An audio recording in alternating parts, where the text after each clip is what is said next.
उत्तरकाशी के सिलकियारा टनल हादसे में फंसे सभी श्रमिक सकुशल बाहर निकलकर अब अपने घर पहुंच गए हैं। टनल रेस्क्यू ऑपरेशन में देवदूत बनकर आए रेट माइनर्स को उत्तराखंड कांग्रेस ने सम्मानित करने का फैसला किया। कांग्रेस की इस पहल का बीजेपी ने भी समर्थन किया है। हालांकि घटना को लेकर लापरवाही पर कांग्रेस ने सबक लेने और संबंधित एजेंसी पर कार्रवाई की मांग की है।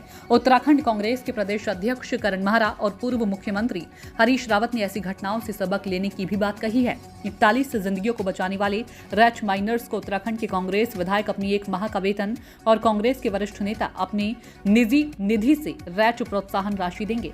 आपको बता दें कि जब श्रमिकों को बचाने का फासला कम होने के बावजूद भी श्रमिकों तक पहुंचाना बेहद नामुमकिन लग रहा था, तब रैट माइनर्स के कौशल से ही मजदूरों को बाहर निकाला गया था। राज्य सरकार ने रैट माइनर्स को 50-50 हजार का इनाम दिया है, लेकिन अब विपक्षी पार्टी भी रैट माइनर्स के इस प्रोत्साहन की प्रशंसा कर रही है। इस दौरान प्रदेश अध्यक्ष करण माहरा ने श्रमिकों के आत्मविश्वास, इंजीनियर, विशेषज्ञ और एक्सपर्ट्स सहित रैट माइनर्स का धन्यवाद किया और राज्य सरकार पर सिलकियारा टनल हादसे को कार्यक्रम बनाने सहित कई गंभीर आरोप भी लगाए। वहीं पूर्व मुख्यमंत्री हरीश रावत ने कहा कि सभी श्रमिक सकुशल बाहर निकल आए हैं। यह खुशी की बात है, लेकिन ऐसी घटनाओं से सबक लेना जरूरी है और सरकार ने इससे कोई सबक नहीं लिया है। वहीं कांग्रेस की इस पहल का भाजपा ने समर्थन किया और कहा कि अगर कांग्रेस रैट माइनर्स को प्रोत्साहन राशि दे रही है तो यह अच्छी बात है। बीजेपी के प्रदेश प्रवक्ता सुरेश जोशी ने सरकार द्वारा सभी लोगों को पहले ही राहत राशि देने की बात कही है। सुरेश जोशी ने कहा कि केंद्र सरकार पहले ही इस तरह के निर्माण कार्यों की जांच करवा रही है। जांच के बाद जो निष्कर्ष सामने आएगा उस पर कार्रवाई होगी। जो उन्होंने खुदाई करी, नहीं देखिए, पहली बार तो ये है कि जो वहाँ पर को सभी मजदूर थे उनको 1-1 लाख रुपया सरकार ने दिया है और जो वहाँ पर को स्पेशल टीम पे जो लोग आए थे उनको भी 50-50 हज़ार रुपये की सरकार ने सहायता दी है। उस कंपनी ने स्वयं 2-2 लाख रुपए देने की बात कही है और भी अभी उनको कोई फैसिलिटी सरकार दे सकती तो आगे देगी। बाकी ठीक है, कांग्रेस के लोग भी दे रहे हैं तो अच्छी बात है। कंपनी पे कार्रवाई की बात की है सर, इसे किस रूप में? देखिए, ये तो एक जांच का विषय है क्योंकि केंद्रीय जो सरकार है उसने स्वयं कहा है कि उत्तराखंड के अंदर जितनी भी या हिमालयन बेल्ट के अंदर जितनी भी परियोजनाएं बन रही हैं उन सभी परियोजनाओं का हम एक बार निरीक्षण करेंगे, क्या स्थितियां हैं, क्या परिस्थितियां हैं, तो उसके बाद जो भी निकल के आएगा वो भी होगा। इकाई चुनाव को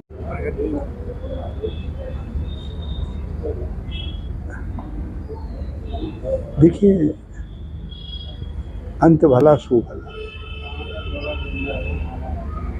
हमें खुशी मनाने का हक है, मगर आप उसको केवल अपने तक सीमित न कर।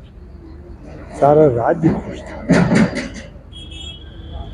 सारे पक्ष विपक्ष के लोग खुश थे। उन सबको सहभागी बनाने का प्रयास करना चाहिए ताकि लगता कि सिलकियारा का जो सबक है वो हमने वास्तविक अर्थों में लिया है और इससे ऐसा लगता है कि सिलकियारा हमारे लिए एक इवेंट थी जिसका हम केवल राजनीतिक पक्ष देख रहे थे।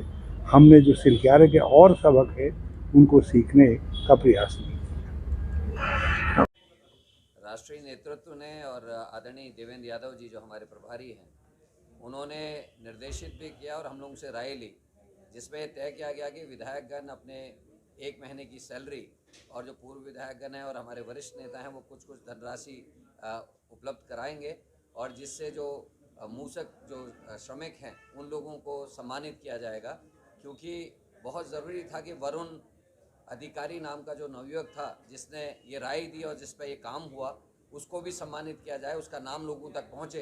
दुर्भाग्य से अपना जश्न मनाने में भारतीय जनता पार्टी की सरकार इतनी मदमस्त हो गई कि जो नवयुवक था जिसने ये सुझाव दिया उसका नाम तक कहीं नहीं आ पाया। तो ये हम लोगों का कर्तव्य है कि हम ऐसे श्रमिकों को जिन्होंने लोगों की जान बचाई, हमारी कमियों को दूर किया और ये सुझाव दिया, उनको हम सम्मानित करें। मैं धन्यवाद देना चाहता हूँ आदरणीय रावत जी को, आदरणीय गोदियाल जी को, आदरणीय सजवान जी को, हमारे CLP के लीडर साहब को, प्रीतम सिंह जी को और सभी विधायकों को कि सभी लोग सम्मिलित हुए और भुवन कापड़ी जी जो हमारे डिप्टी लीडर हैं। और ये तय हुआ है कि मूसक जो हमारे थे जिन्होंने काम को किया है, ये बड़ा काम था जिसको सरकार 17 दिन लगाने के बाद नहीं कर पाई, उसको 3 दिन में उन लोगों ने कर दिया।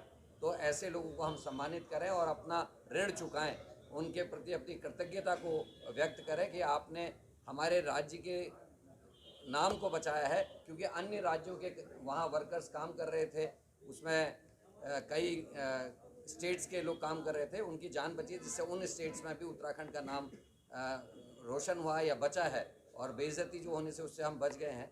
लेकिन इतना ज़रूर कहेंगे कि आज के इस कार्यक्रम में कि रोहिणी की घटना से हमने कोई सबक नहीं सीखा।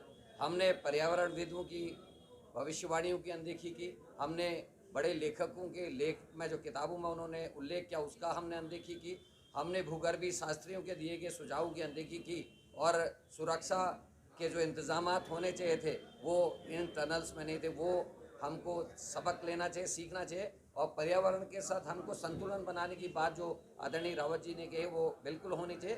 एक उत्तराखंड के पर्यावरण शास्त्रियों की और भूगर्भीय शास्त्रियों की कमेटी बननी चाहिए जो इस तरीके के टनल बनने से पहले अपने सुझाव सरकार को दें, और इसको मैंडेटरी किया जाना चाहिए कि उनके सुझाव के बाद ही कार्य प्रारंभ हो। यही आज की प्रेस का वो था।